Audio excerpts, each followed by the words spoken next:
Welcome back to Sunrise at 6:15. Visitor traffic is up to a record 80,000 visitors a year at Iolani Palace. Kippen Alba is executive director of the palace and joins us to talk about it a little.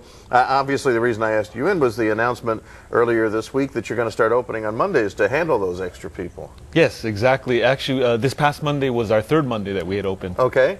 And has that caused any further change in the traffic, or just spread it out a little?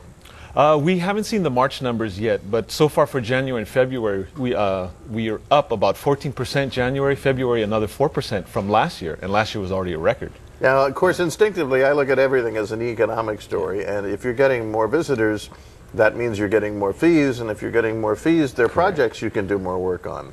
That's correct, or take care of outstanding bills. Yeah, well, yeah.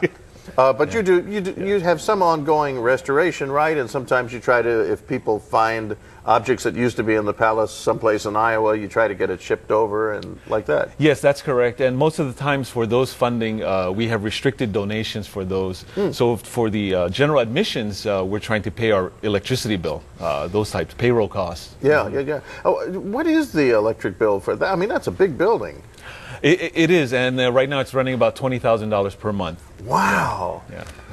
Boy, that's really, there's a great irony in that for me, since, as we've discussed before, Iolani Palace was like the first head of government anywhere in the world to have electric lights because of King Kalaka's interest in virtually anything that was a new technology. Correct, yes. Well, what about the payroll? How many people work there, not counting the volunteers?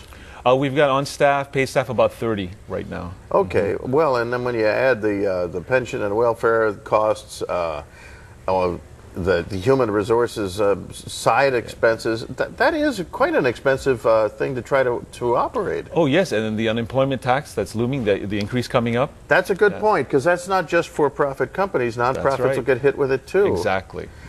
That alone is going to be thousands of dollars more. Correct. Boy, I'm glad you brought that up. That's a very important lesson. Now, one of the reasons you've got more people visiting, I understand the tourism authority is kind of working with you on that? Yes, over the last 2 years.